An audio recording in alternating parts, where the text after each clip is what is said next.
Did anybody else see how crappy that animation was back in the beginning of the episode? Because Igor walked into the sushi stop, and then like he was like walking in still frames. So I don't know if you guys noticed that, but that's just what I saw.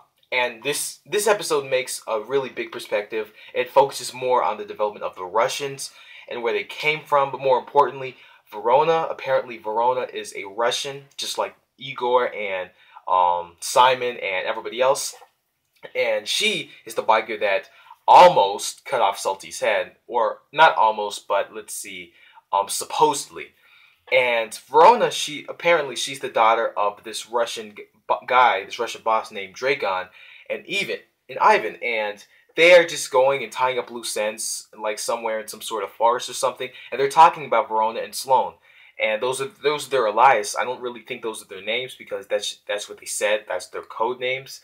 So they were talking about what they were doing and stuff. How they were basically bounty hunters hired to just do anything. And we also get a backstory of who Verona actually is. She was Dragon's daughter, and what happened was that she was always alone in her house, and she was always reading books. Dragon would always have to do these operations. He would always have to go somewhere, and it just shows how Verona, she became really consumed with books. She just started reading everything from useless knowledge to science and all that other stuff, and she really liked it. And she started to have an addiction with books. Books were her life. And as she was walking, because she knew what Dragon was capable of, what he did, she really wasn't able to have any friends as a child. She just read books. And then one night, when this criminal sort of broke into her house, she was scared out of her mind. She's hid somewhere. But then what she tried to do to scheme up for a plot was she sort of like filled up all the water in the in the bathroom, and then she would actually put the skateboard there, and then the robber fell in once he found out that there was water in the room. And then what she did was like put the hair dryer in the water because water and electricity don't mix, and that's how she killed her. She killed him. She basically fried him. And once Dragon had found out what happened, he became really impressed, and he just started to see what potential that Verona had. So Simon, Igor, and Verona, they started training together, and she started getting beaten by them, but then she found out how to use self-defense and killing tactics. So then she started off on killing thugs, then then armed dealers, then government officials and stuff like that, and then she became like a really well-known killer for the Russians.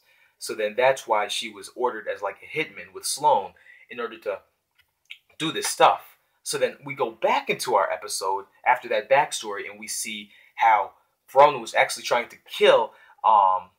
She was actually trying to kill Henri from the last episode. It was like a cliffhanger or something, and it wasn't really that she was trying to kill Henri. It was just because I guess it was for ransom or something. But then Celty had tracked the bike, so Celty came back and they had a little fight there.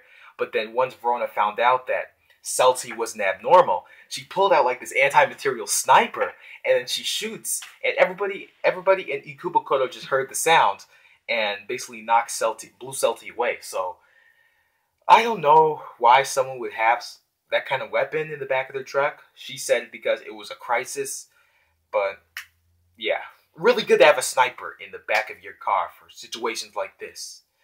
And moving on, Izaya starts to show compassion to Mikado, because I always thought that Izaya was just a troll in this game, but he was actually just talking on the phone to Mikado about the dollars, saying that he needs to just watch out about what he does, like why did he create the dollars in the first place.